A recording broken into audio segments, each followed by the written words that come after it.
पहली बात ये कि टीचर का काम नहीं है, ये गवर्नमेंट का काम है। दुनिया भर में जहाँ पे भी स्कूल में कोई टीचर एनरोल होता है, चाहे वो प्राइवेट हो चाहे पब्लिक हो, उसके लिए रिक्वायरमेंट होती है कि उसका टीचर ट्रेनिंग कोर्स हुआ हो।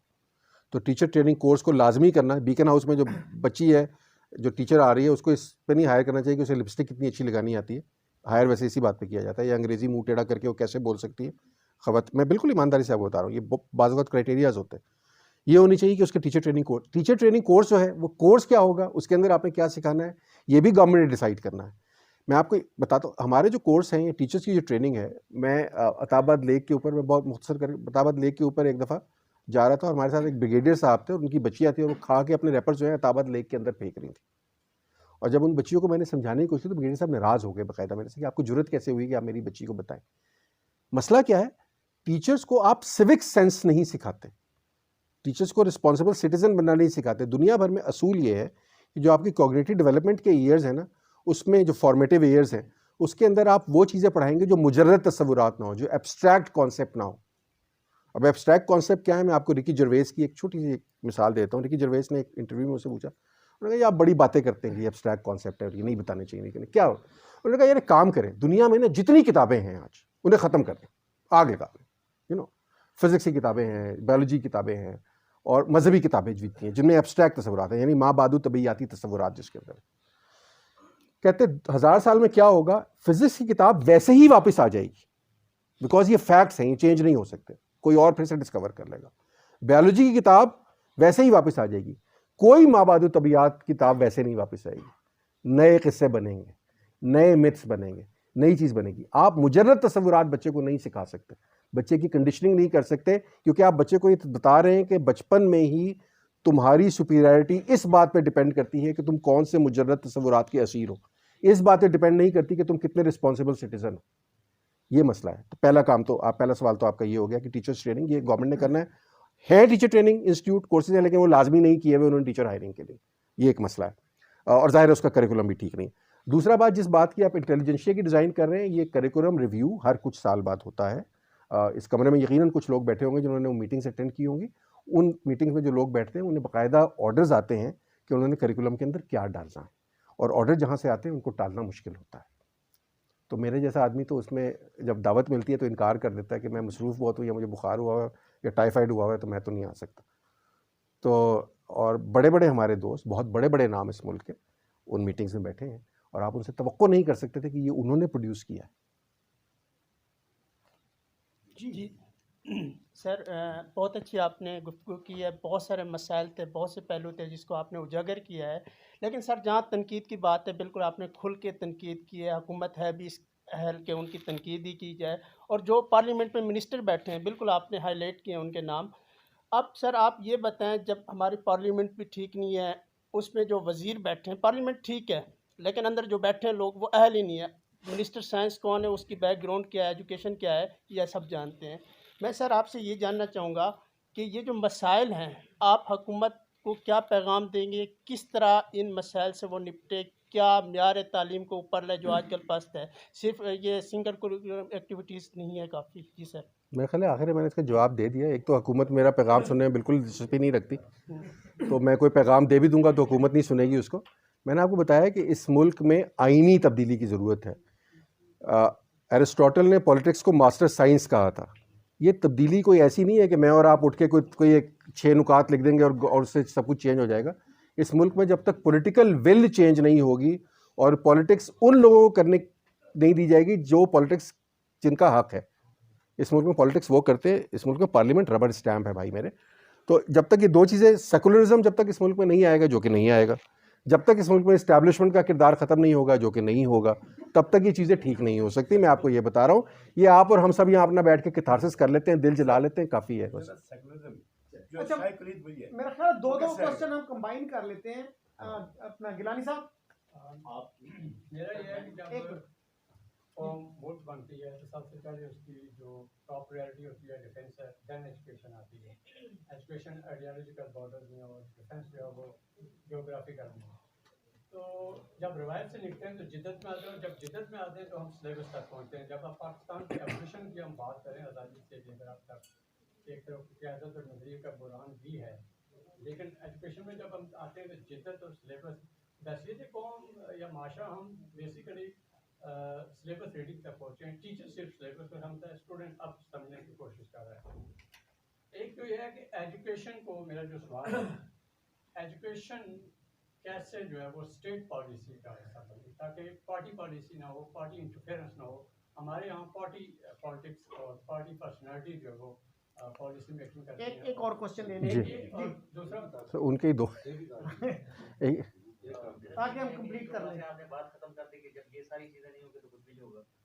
तो लेकिन इसमें बस एक बात, हमारा सवाल समझ लें कि ये है कि आपने कहा कि जब तक ये मुल्क सेकुलर नहीं बनेगा उस वक्त तक हम आगे नहीं जा सकते, और ये तो अपनी जगह पर हकीकत है। लेकिन उसमें जो जो टैबूज हैं, जो जो उसमें चीजें हैं, जो उसमें बातें हैं, वो भी मैं जी जी जी जी मसला ये है कि आपको बहुत देखिए, और आपके मैं शायद दोनों सवालों के जवाब मैं इकट्ठे एक में आपको दे देता हूँ। देखिए, हमने एक बचपन में कहावत पढ़ी थी कि अगर बुनियाद टेढ़ी हो तो इमारत सीधी नहीं हो सकती।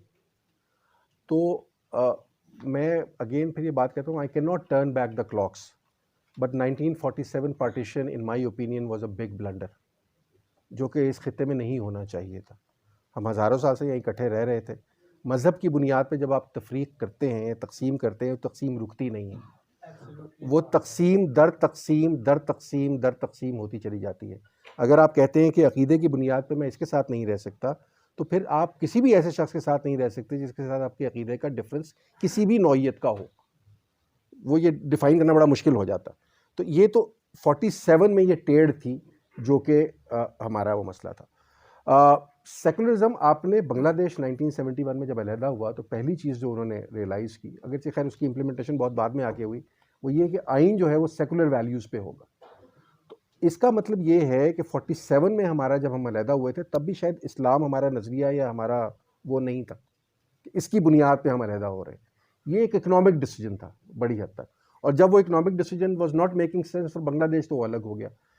अब उसके बाद हमने देख लिया है कि वहाँ उनकी इकोनॉमी हमारी इकोनॉमी से दुगनी इकोनॉमी है इस वक्त। इस खित्ते का सबसे तेज़ तरक्की याफ्ता मुल्क है वो, और हमने उन्हें 71 में उनके पास कुछ नहीं छोड़ा था। इंडिया का तो फिर हमने उन्हें छोड़े थे, हमने उनके पास कुछ नहीं छोड़ा था। तो ये तो हमने देख लिया है इसका। इस मुल्क में क्या सेकुलरिज्म आ सकता है, मैं आपको सिर्फ वही बता रहा हूँ कि मुझे नहीं लगता कि आ सकता है। मैं एक बहुत पेसिमिस्ट आदमी या रियलिस्ट आदमी हूँ इस मामले में। बहुत से लोग कहते हैं बड़े नेगेटिव हैं, तो मैंने कहा भाई, मैंने बहुत अरसा पॉजिटिविटी को साथ लेके जो ज़ख्म खाए हैं, उसके बाद ये नेगेटिविटी मेरे अंदर आई है। ये आपके अंदर नहीं आनी चाहिए। आप अपने हिस्से के ज़ख्म खुद खाएं, और हो सकता है कि आप तब्दील कर लें। मैं अपनी लाइफ टाइम में इसको चेंज होता नहीं देख सका, और मैंने होप छोड़ दी है। मेरी बेटी इस मुल्क से बाहर है। मैं अपने बेटे को भी कहता हूँ कि तुम भी चले जाओ। जो नौजवान हैं, मैं उन्हें कहता हूँ यार, आपकी ज़िंदगी अहम है। दुनिया का, कार्ल पॉपर ने कहा था, दुनिया का कोई नज़रिया इस काबिल नहीं होता कि उसके ऊपर जान वारी जा सके। बट हमें पहले दिन से ही सिखाया जा रहा है कि नज़रिए अहम है, जान अहम नहीं है। तो इंसानी जान, इंसानी तरक्की, इंसानी खुशी सबसे अहम है, नज़रिया अहम नहीं है। नज़रिए के नाम पे आपको सिर्फ लॉलीपॉप बेचा जाता है। आइडियोलॉजिकल बाउंड्रीज नाम की कोई चीज़ नहीं होती। एक किताब है इमेजिन रियलिटीज़ के नाम से, मतलब मौका मिले तो पढ़िएगा। ये जो नेशन स्टेट का भी कॉन्सेप्ट है ना, या कंट्री का भी कॉन्सेप्ट है, ये इमेजिन रियलिटी है। ये आपके जहन के अंदर है। सिर्फ पाकिस्तान को आप छू नहीं सकते, पाकिस्तान को आप चख नहीं सकते, देख नहीं सकते। पाकिस्तान सिर्फ आपके जहन के अंदर है, और आपके पाकिस्तान जो आपके जहन के अंदर है, जो मेरे जहन के अंदर है, वो बिल्कुल दो मुख्तलिफ पाकिस्तान है। उसको मुकद्दस नहीं बना सकते हम। हमने मुकद्दस, जब तकद्दुस का जो हमने चोला पहना दिया ना मुख्तलिफ चीज़ों को, that has created the problem. ये बहुत लंबे सवाल है, मैं बहुत मुख्तसर करके इसके जवाब देने की कोशिश कर रहा हूँ। मुझे यकीन है कुछ तशनगी रह जाएगी, बट अनफॉर्चुनेटली टाइम की हमारे पास कमी है। जी जी इमदाद साहब। हाशिर साहब, पहले तो एक लाइटर नोट पर बात। जी सर। आपने शुरू में कहा कि मुझे लेक्चर देना नहीं आता। अगर आपको लेक्चर देना आता होता तो फिर क्या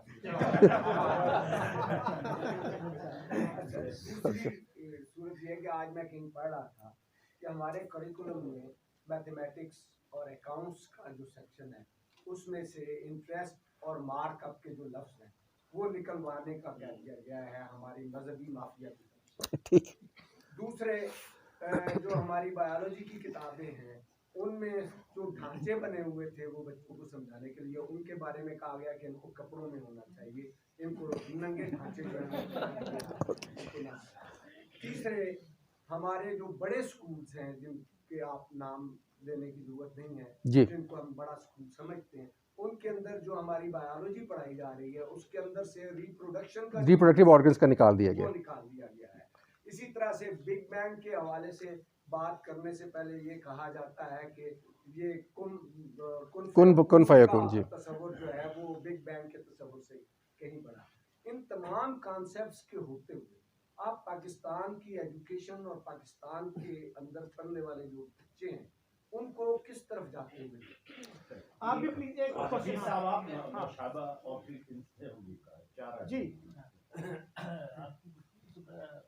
चीज़ें काफ़ी क्लियर हुई हैं, लेकिन एक जो जैसे कि हम आपने बहुत सारी चीज़ें बताई हैं कि हमारा बहुत सारे सिस्टम, एजुकेशन का सिस्टम, पॉलिटिकल आइडियोलॉजी, तमाम इश्यूज जो हैं वो नेगेटिव हैं और उसमें जो हल है आप बता रहे हैं। लेकिन हमने दो अहम वाक़यात या एक बहुत बड़ा वाक़या जो है वो बांग्लादेश का क्रिएशन है जी बिल्कुल। और वो मेजॉरिटी में होने के बावजूद हमने उसको जाने दिया। आपसे अलहदा किया। ठीक। लेकिन वो आइडियोलॉजी जिसके लिए हमने उसको अलहदा किया उसके बायर यहाँ मौजूद है बिल्कुल और वो बायर आज भी मौजूद है। ऐसे ही majority of the country it is still in favour of all these things that are going on. जी बिल्कुल ऐसे आप ही। अगर ब्लास्फेमी के वाक़या देख लें, ओवर द 70% इन पंजाब, 70% वाक़या जो है ब्लास्फेमी के पंजाब में, और जो वायलेंस के वाक़या हैं उसकी टोटल का सिर्फ 7 to 10% पंजाब में। ये जो टेररिज्म हो रहा है पंजाब में सिर्फ 7 to 10% है। ये मैं पिछले 10 साल के डाटा की बात कर रहा हूँ।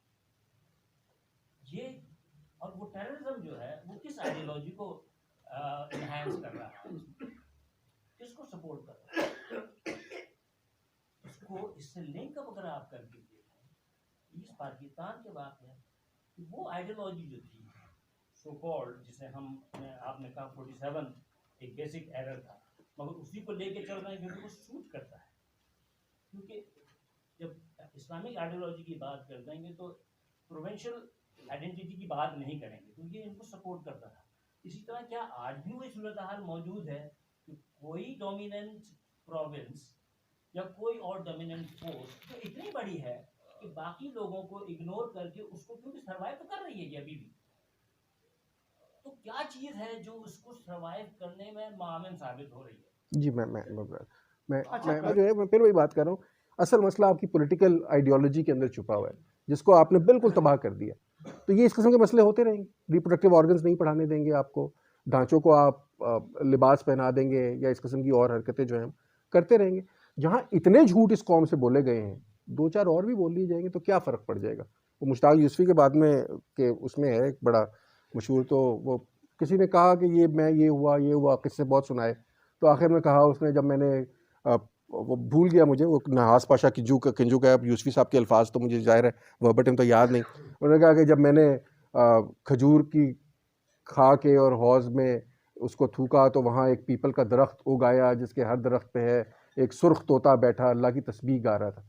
तो साथ में पूछा सुर्ख तोता, तो उसने कहा चुप कर बदबख्ता, इधर पहले कौन सी बात साइंस के मुताबिक हो रही है जो तोते के रंग पे इतराज़ हो रहा है।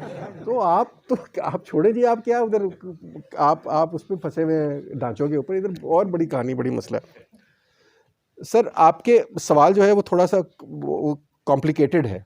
मैं बहुत सिंपल जवाब, अगर बहुत मुख्तसर जवाब देने की कोशिश करूँ तो मसला ये है कि ये तारीख़ में हमने देखा है कि दुनिया में काम कराने के सिर्फ 2 ही तरीक़े होते हैं, या तो आप खौफ से काम कराते हैं या आप लालच से काम कराते हैं। मतलब जन्नत और जहन्नुम का कॉन्सेप्ट भी यही है, दुनिया में यही 2 चीज़ें। तो इस मुल्क में भी लोगों से ना इन्हीं 2 चीज़ों के तहत काम कराए जा रहे हैं। खौफ है, और खौफ में आपने 2 खौफ यहाँ क्रिएट किए हुए हैं।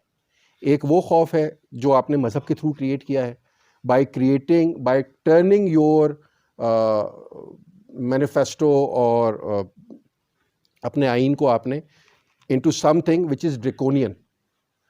और दूसरा आपने क्रिएट किया है in the form of the establishment, और आप दोनों जगह ये डिफ़ाइन कर लिया कि इनके ऊपर तनकीद भी नहीं आप कर सकते। अच्छा, क्यों नहीं कर सकते? बिकॉज इन दोनों तबकात के वेस्टेड इंटरेस्ट यहाँ पर मौजूद हैं। ये वेस्टेड इंटरेस्ट जब तक रहेंगे ये सॉल्व नहीं होगा आपका। और मतलब अगर हमारा ख्याल ये है कि कश्मीर का मसला कोई रेजोल्यूशंस की वजह से सॉल्व नहीं हो रहा, तो हरगिज़ ऐसा नहीं है। कश्मीर का मसला इसलिए सॉल्व नहीं हो रहा कि हमें कश्मीरियों से कोई दिलचस्पी नहीं है, हमें कश्मीर की ज़मीन से दिलचस्पी है। और दूसरी बात है कि कश्मीर का जो मसला है वो फीड करता है इस मुल्क में एक बहुत बड़े करप्शन पूल को। वो नहीं होगा तो तोपे नहीं ज़रूरत, उनको बोफोर्स नहीं चाहिए, हमें यहाँ हमें थंडर नहीं चाहिए, हमें यहाँ फ़ौज तैनात नहीं है। तो आपकी बहुत सारी जो मसाइल हैं वो ख़त्म हो जाएंगे दोनों तरफ, खित्ते की दोनों तरफ। तो ये नहीं है कि हम ही बुरे हैं, उधर भी हालात वैसे ही बुरे। लेकिन बात की थी, एक दफ़ा हमारा सेकुलरिज्म और इस्लाम के ऊपर एक मुकालमा हुआ था और वो इस्लामिक यूनिवर्सिटी के अंदर हुआ था और हम वहाँ से ज़िंदा लौट आए थे। तो नहीं, खैर वो बड़े इस्लामी जमीयत वाले ने बड़े इज़्ज़त, बड़े एहतराम और बड़ी मोहब्बत के साथ वो हमारा 2 घंटे की एक डिबेट है, फेसबुक पे पड़ी हुई है। तो वहाँ मैंने उनसे पूछा, जो बड़ी पुरानी एक क्लीशेड सी बात है, मैंने कहा यार ये जमात इस्लामी का कौन सा नज़रिया है जो वाघा बॉर्डर से 1 किलोमीटर इधर जो है कहता है इस्लाम नाफिज करो, वाघा बॉर्डर से 1 किलोमीटर उधर कहता है सेकुलरिज्म नाफिज करो। तो उन्होंने कहा जी वहाँ हम चूंकि अकलियत में इसलिए हम कहते हैं सेकुलरिज्म नाफिज, जिस दिन हमारी वहाँ आबादी उनसे हिंदुओं से बढ़ जाएगी हम वहाँ भी इस्लाम नाफिज कर देंगे। हैं जी, बात सही है ना। मसला ये है ये नजरिया आबादी है, ये दो कौमी नजरिया नहीं है। हाँ जी सर, क्वेश्चन प्लीज इनसे ले लें फिर आपसे ले लेते हैं। सवाल के ज़िमन में एक वजाहत ही चाहता हूँ कि जैसे आपने बताया कि आपकी साहबजादी पर है, as a nation we miss the bus in late 60s, तो आप बेटे को भी यही मशवरा देते हैं, तो नौजवानों को क्या मशवरा है? जिनके पास कुछ वसाइल हैं वो जा सकते हैं, भाग सकते हैं, भाग जाएं, या कभी कुछ दुरुस्त हो जाएगा? नहीं दुरुस्त होगा, कोई चांस नहीं। मैं आपको बताता हूँ। देखिए, मैं एक सेकंड मुझे दीजिएगा। एक नॉवेल है आयन रैंड का, इट्स कॉल्ड अटलस श्रग्ड। उसका कॉन्सेप्ट मैं आपको बताता हूँ। उसका कॉन्सेप्ट ये है कि सोसाइटी इतनी बुरे हालात में पहुँच गई है। आपको पता है कॉन्सेप्ट हमारे यहाँ एक मिथिकल क्रीचर का, जिसे हम फीनिक्स कहते हैं, कि जो अपनी ही आग में और उससे ही फिर दोबारा निकलता है। तो एटलस श्रग्ड का बेसिक कॉन्सेप्ट या बेसिक क्रक्स, इतना मोटा नॉवेल है, खैर वो पढ़ने के बाद उसका ये है कि सोसाइटी जो है, हालात बुरे हैं लेकिन क्या हो रहा है, मिजरी प्रोलॉन्ग हो रही है। अच्छा, मिजरी प्रोलॉन्ग क्यों हो रही है? मैं कहता हूँ मिजरी प्रोलॉन्ग होती है इस मुल्क के परवेज़ हुदवाई की वजह से, शकील चौधरी साहब की वजह से, इमदाद आकाश साहब जैसे लोगों की वजह से, और फॉर दैट मैटर गांधी साहब जैसे लोगों की वजह से। आप जब एक मुल्क के अंदर उसको सपोर्ट करें ना, आपको पता है ठीक नहीं हो सकता, बट आप क्या करते हैं, उसमें बैंडेड लगाते हैं, यहाँ से ज़ख्म है इसके ऊपर लगा दें उसको, तो वो, या मरीज़ की आप कीमोथेरेपी कर देते हैं, कभी कोई इंजेक्शन घोप देते हैं, कभी उसे कुछ कर देते हैं। तो एटलीस्ट कॉन्सेप्ट इनका यार ये जो है ना, ये क्या हो रहा है, हम सिर्फ मिजरी को प्रोलॉन्ग कर रहे हैं। तो इस मुल्क का जितना इंटेलिजेंशिया है ना, उसको इस मुल्क को छोड़ देना चाहिए। जब ये सारे निकल जाएंगे ना यहाँ से, तो ये इमारत फिर धड़ाम से गिर जाएगी, और ज़ाहिर है ज़मीन वहीं रहती है, लोग वहीं रहते हैं, तो फिर यहाँ से एक नई इमारत उठेगी जो कि ठीक इमारत होगी। अभी मसला है कि सतून टेढ़े हैं, बुनियादें टेढ़ी हैं, आप कभी जैक लगा के उसे कुछ सीधा कर रहा होता है, कभी कुछ कर रहा होता है, तो ये ना करें, छोड़ दें इसको, इसके हाल पे गिरने दें, एक दफ़ा तबाह हो जाने दें, हो जाएगी तो फिर सीधी हो जाएगी। जी बिल्कुल। मैं टीचर हूँ, पिछले 29 साल से मैं बिगन हाउस में पहले 15 साल गुजारे, अब रूट्स में। बिगन हाउस ठीक है, एक सिंबल बन चुका फैशन का, लेकिन मैंने टीचर बनना वहाँ से सीखा। बेतहाशा असलम अजहर साहब, आप वाकिफ हैं? जी वो एमडी थे और बहुत खूबसूरत टीचर्स ट्रेनिंग कोर्स कराते थे, और उन्होंने बनाया हमें टीचर, और बड़े इंटेलेक्चुअल लोग आके हमें किया करते थे, लेक्चर दिया करते थे। उसके बाद जब मैंने दूसरा इदारा ज्वाइन किया, बहुत से इस वक्त इस्लामाबाद में भी, और टोटल दुकानें हैं जो बेच रहे हैं मवाद, और क्रिटिकल थिंकिंग का आपने जिक्र किया, हम ज़ाती तौर पे लगे हुए हैं वहाँ पे। वो हमें वहाँ पे सिर्फ एडमिशन खींचने पे लगाया हुआ है, लेकिन आप लगे होते हैं। बहुत मायूसी है। मैं पहले भी दफ़ा जिक्र किया था कि हम ज़ियाउल हक ये इन चीज़ों को ये नहीं कह सकते कि वहाँ से खराबी शुरू हुई। खराबी तो प्री पार्टीशन थी, जब आपने मुस्लिम लीग बना ली। जी बिल्कुल। तो उसकी जड़ की तरफ जितना मर्जी चलते जाइए, और फिर जब आए हैं तबाही की तरफ, तो आप देख लीजिए मुसलसल तरक्की मायूस है। लेकिन ये इतने लोग जहाँ बैठे हैं, इतनी ज़्यादा मायूसी है, मतलब हम ये नहीं कह सकते कि भाग जाओ यहाँ से। मैं इस हक में नहीं, इनको जो देखिए, साइंस ने खुद ही, मैं 40 साल की उम्र तक वो यूं थी हूँ, और मैं जिस घराने से उठी हूँ, मैं जहाँ बैठी हूँ, तो मुझे आप सोच नहीं सकते कि वो क्या समझेंगे कि मैं कहाँ बैठी हूँ। और पिछले यहाँ इनकी जनरल सेक्रेटरी भी रही हूँ, और अपने किसी कोशिश कर रही हूँ अपने स्कूल में। आप ही का एक स्टूडेंट है मेरे कोलीग, जिसको आपने नेगेटिव मार्किंग दे रखी है इसी पे, क्रिटिकल थिंकिंग पे, और वो हमेशा कहता है आपकी लिस्ट में हाशिर इब्न इरशाद है, मोहतात रहिएगा। अब मुझसे क्या बताऊँ, तुम मुझसे मोहतात रहना। बात है, लेकिन इतनी अंधेरा नहीं है। ये बच्चे आपका नाम देख के आ गए, हम इन्हें नहीं जानते, हम इतने अरसे से यहाँ एसोसिएशन चला रहे हैं। मैं अगर 40 साल की उम्र में आके बदली हूँ, तो ये सिर्फ फेसबुक की जो खिड़की खुली सोशल मीडिया की, तो ये क्यों नहीं काम करेगी? मैं एक आपको और बात ये कि एजुकेशन ही वो वाहिद जरिया है। आप कहते हैं कानून बदले या कुछ भी, कानून कौन बदलेगा? हम लोग का प्रेशर बदलवाएगा ना, जब हम एजुकेशन ही नहीं दे रहे। फिर गवर्नमेंट एजुकेशन ठीक नहीं करी, डेफिनेटली नहीं करी थी। हम प्राइवेट जो है, बहुत सारे लोग खुशहाल हैं। मैंने हर फोरम पे पीपल्स पार्टी का भी वही क्लास, आप जो प्राइवेट में जो अफोर्ड कर सकते हैं, या जो ये एसोसिएशंस हैं, ये क्यों छोटे छोटे स्कूल नहीं खोलती?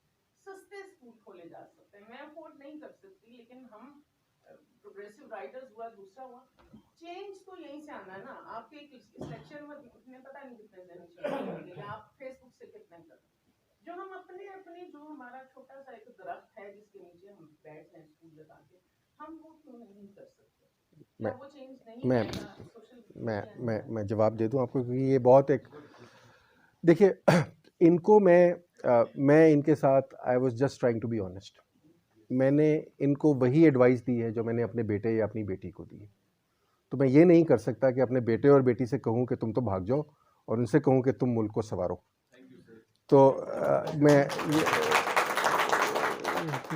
ये देखिए, ये आपकी और मेरी नाकामी है जिसका खमियाजा ये लोग भुगत रहे हैं। हमने अपने से पिछली नस्ल की नाकामी का खमियाजा भुगता, तो क्यों इस नस्ल पे ये फ़र्ज़ है कि ये हमारे गुनाहों का बोझ उठा के चले? ठीक है, ये इनके ऊपर फ़र्ज़ नहीं है। चेंज आती है। मेरे घर में मेरे बच्चों की सोच मेरे से थोड़ी बहुत मिलती है, ये चेंज है। वो किसी और घर में पैदा हुए होते, उनकी सोच किसी और तरह की होती। मैंने कभी तबलीग नहीं की घर में अपने ख्यालात की, लेकिन बातचीत मुकालमे से कहानी बदल जाती है। तो इनमें से बहुत से नौजवान जो मेरे साथ कनेक्टेड हैं सोशल मीडिया पे, इनके अंदर चेंज आती है। मैं इनको ये बता रहा हूँ कि ये चेंज इंडिविजुअल लेवल पर है इनकी। अगर आप मुल्क की इज्तमाई चेंज की बात कर रहे हैं, वो इकबाल के शेरों में बात बड़ी अच्छी लगती है कि हर फर्द है मिल्लत के मुकद्दर का सितारा और अफराद के हाथों में अक़वाम की तकदीर। ये कौम जो है जिस बुनियाद पे खड़ी हुई है, ये बुनियाद गलत है। इसलिए यहाँ इज्तमाई तब्दीली का मैं ख्वाब नहीं देखता। इनफरादी तब्दीली, आपके तो प्राइम मिनिस्टर साहब कह रहे हैं कि बाहर चले जाएं, क्योंकि ये बाहर जाएंगे तो एक्सपैट पाकिस्तान में पैसे भेजेंगे, पाकिस्तान तो चल इनके पैसों पे रहा है। आप पाकिस्तान चलाना नहीं चाहती क्योंकि यहाँ नौकरियाँ नहीं हैं आपके पास। देखिए, अच्छा दूसरी बात आपने की कि ये क्यों नहीं करते, सस्ते स्कूल क्यों नहीं खोलते। देखिए, आप और मैं भी अपने अपने मफादात के असीर हैं। आप और मैं बाज़ औक़ात एक ऐसे इदारे में जॉब करते हैं जो हमें पसंद नहीं होता, लेकिन तनख्वाह मिलती है तो कर लेते हैं, पैसे मिल जाते हैं। नुकसान का सौदा हम में से कोई नहीं करता, कभी नहीं करता। ये गलत फहमी है कि हमको नुकसान का सौदा करते हैं। इसी तरह हम में से कोई गलत डिसीजन भी नहीं लेता।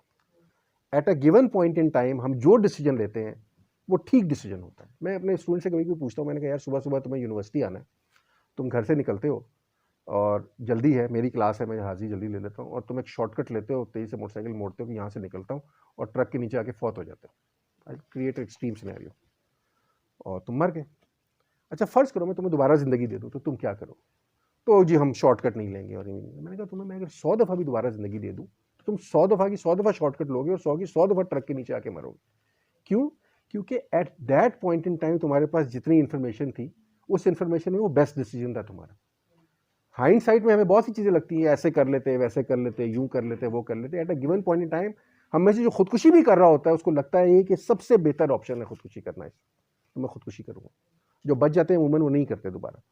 तो ये हम में से कोई गलत डिसीजन नहीं ले रहा होता, आप भी नहीं ले रही, मैं भी नहीं ले रहा। हम सब जो मैं अपने घर के लिए ठीक समझता हूँ, वो मेरा फ़र्ज़ है कि मैं इन्हें झूठ ना बोलूँ और इनके लिए भी ठीक। मैं टीवी पे बैठ के तकरीर नहीं कर सकता कि मुल्क में उम्मीद की किरण रोशन हो जाएगी और वो सुरंग अंधेरी सुरंग के कोने पे रोशनी, उस सुरंग के अंधेरे कोने पे जो रोशनी है वो आती भी ट्रेन की है, उसके नीचे आके मरना है हमने।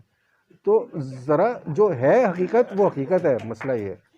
मेरा ख्याल है सवाल ले लें कम से कम। हाँ जी जी जी, वो उनसे ले लें पहले, उन्होंने पहले आते जी। 30 साल बाद पता चला है कि जी जिहादी मदरसों का करिकुलम जो था यूनिवर्सिटी ऑफ नेब्रास्का में डिजाइन हुआ था, तो ये कोई पाकिस्तानियों ने एक बात क्लेम की कि ये हिलरी क्लिंटन ने की थी। जी बिल्कुल ठीक। सलमान ने की थी। आप क्या फोर्स करते हैं कि 15-20 साल 50 साल बाद की बात हो रही हो कि पाकिस्तान की जो मॉडर्न स्कूल है, प्राइमरी, हायर और यूनिवर्सिटीज, इनका भी करिकुलम कहीं और डिजाइन हो सकता है? ये बात हो रही है? मैं इसका जवाब आपको दे रहा हूँ। ले सर। प्लीज आप बताइए सर, आपने शुरू में इक्वल अपॉर्चुनिटीज की बात की जी तो फिर इसके बाद आप नेशा जो है टाइम करिकुलम पे बात किया जी तो करिकुलम पे बात की जी करिकुलम मटेरियल तो मैं ये कहता हूँ सर, हमारी भी वो इक्वल अपॉर्चुनिटी की जो आपने बात की है वो ज़्यादा तशवीश की बात नहीं है, क्योंकि देखिए एक तरफ जो मदरसे है वो सिर्फ चंदे पे चल रहे हैं, और दूसरी तरफ पैटर्न हाउस जैसे स्कूल है जिनको जिसमें पढ़ने वालों को 60-60 हज़ार देने पड़ते हैं।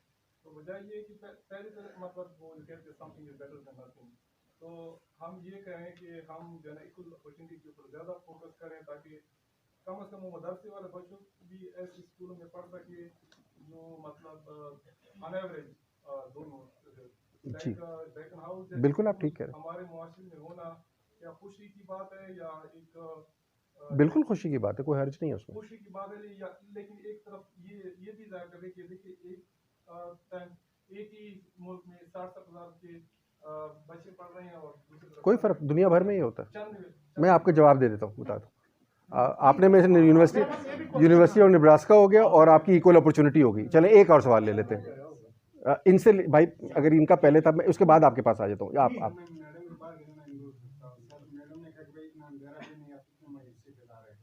जो लोग गरीब है माशाल्लाह के बच्चे जो अफोर्ड कर सकते हैं जा सकते हैं आप जा सकते हैं जी हम बिल्कुल ठीक है भाई। मैं तीनों सवालों के आपको जवाब दे देता हूँ।